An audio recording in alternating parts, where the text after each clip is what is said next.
ఎలాంటి స్త్రీ ఎప్పుడు కూడా సంతోషంగా ఉండలేదు. కొంతమంది స్త్రీలు కొన్ని నియమాలను పాటించకపోవడం వలన ఎప్పుడూ కూడా సంతోషంగా ఉండలేరు. ఒక స్త్రీ సంతోషంగా ఉండాలి అంటే కొన్ని విషయాలను తప్పక పాటించవలసి ఉంటుంది. ఈ విషయాలను పాటించే ప్రతి స్త్రీ కూడా సంతోషంగా జీవించగలుగుతుంది. అటువంటి నియమాల గురించి మనం ఈ వీడియోలో తెలుసుకుందాం. ఇప్పటివరకు మీరు గనక మా పురాణ రహస్యాలు ఛానల్ని సబ్స్క్రైబ్ చేయండి. దయచేసి సబ్స్క్రైబ్ చేయవలసిందిగా ప్రార్థిస్తున్నాను.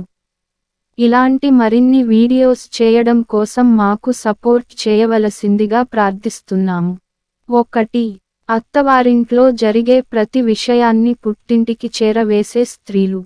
ఇటువంటి స్త్రీలు ఎప్పుడు కూడా సంతోషంగా ఉండలేరు.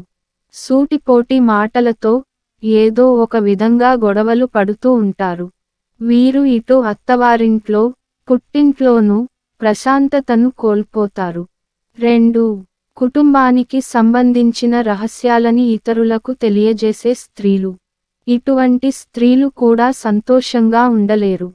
ఇంటిలోని రహస్యాలను ఎదుటి వారికి చేరవేయటం వల్ల నలుగురిలో చులకన పాలు అవ్వటం తప్పదు. 3.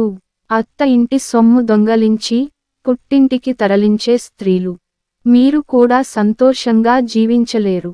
ఈ దొంగతనాలు ఎప్పటికైనా బయటపడతాయేమో అని శాంతి లోపంతో సంతోషంగా జీవించలేరు. 4. ఇంటిలోని కుటుంబ సభ్యులను సభ్యంగా చూడలేని స్త్రీ. ఈ స్త్రీలు కూడా ఇంటిలోనే చిన్న చిన్న విషయాలకే గొడవలు పడుతూ ఉంటారు. కుటుంబ సభ్యుల మధ్యలో గొడవలు పెడుతూ ఉంటారు. ఇటువంటి స్త్రీలు భవిష్యత్తులో అసలు ప్రశాంతతగా జీవించలేరు. 5. ఇంటిని శుభ్రపరచుకోకుండా తెల్లవారిపోయినా కూడా నిద్ర లేవనటువంటి స్త్రీలు. ఒక రకంగా చెప్పాలంటే వీరిని బద్ధకస్తులు అని అనవచ్చు. ఇటువంటి బద్ధకం కూడి ఉన్న స్త్రీల ఇంట్లో లక్ష్మీదేవి అస్సలు ప్రవేశించదు.